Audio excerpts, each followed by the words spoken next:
ஓடு ஓடு உடஞ்ச ஓடு விழுந்துச்சு. காரப்பாய வாடகை கொடுத்திருந்தா கூட வீட்டையாவது ரிப்பேர் பண்ணி இருப்பேன். என்ன இது கடுதாசி மாதிரி இருக்க? அதான் பாட்டு, நான் எழுதின பாட்டு. பாட்டா? நான் படிக்காத பாட்டா? அடக்கடவுளே, இது என்னடி ஒண்ணுமே புரியல. புரியாத பாஷையில எழுதி இருக்க. எனக்கு புரியுமாச்சி, கொண்டாங்க. அம்மாச்சி, சாதத்தை படிச்சுட்டு வந்துடுறேன். சாதத்தை படிக்க போறியா? அதான் வடிச்சிட்டு வந்துடுறேன். மெதுவா வடிச்சிட்டு வந்துடுறேன். விளக்குறேன். மேரி, இன்று சாயந்தரம் 4 மணிக்கு நான் உனக்காக வயல் பக்கம் காத்து கொண்டிருப்பேன். வாரத்தில் ஒரு நாளாவது உன்னோடு சத்தம் போட்டு பேச வேண்டாமா? மறக்காமல் வா. மதன்.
எங்கோ பிறந்தோம் எங்கோ வளர்ந்தோம்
என்ன வீட்டை காலி பண்ண போறியா?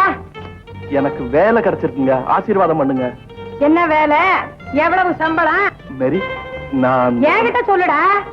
போலீஸ் வேலைங்க. நான் எந்த போலீஸ் வேலையில சேரணும்னு துடிச்சுக்கிட்டு இருந்தேனோ அதுக்கே இன்டர்வியூ கார்டு வந்திருக்கு. எந்த வேலையா இருந்தா எனக்கு என்ன? வாடகையை எப்ப தர போற? பாட்டி, இன்னைக்கே வேலை கிடைச்சு இன்னைக்கேவா சம்பளம் கொடுக்க போறாங்க? வர்ற புதன்கிழமை மெட்ராஸ்ல இன்டர்வியூ, அதுல நான் செலக்ட் ஆகணும். அதுக்கப்புறம் ட்ரைனிங், அப்புறம் வேலை, அப்புறம் சம்பளம், அதுக்கப்புறமா தான் வாடகை. நீங்க எப்ப புறப்படணும்? நாளைக்கு காலையிலேயே. இந்த பாரு, வாடகையை கொடுக்காம இந்த வீட்டை விட்டு ஒரு அடி கூட நீ நகர முடியாது. அம்மாச்சி. பாட்டி, வயசான காலத்துல பணம் பணம்னு ஏன் அப்படி அலையுறீங்க? நான் ஒரு அனாதை பையன். நான் சம்பாதிச்சு அதை வேற யார்கிட்ட கொடுக்க போறேன்? எல்லாம் உங்களுக்கு தான். நிஜமா தான் சொல்றிய? போலீஸ் வேலையில சேர போறேன், பொய்யா சொல்லுவேன். இந்த வேலை எனக்கு கிடைக்கணும்னு நீங்க ஜெபம் பண்ணணும். நல்லபடியா போயிட்டு வா. நான் வரட்டுமா பாட்டி?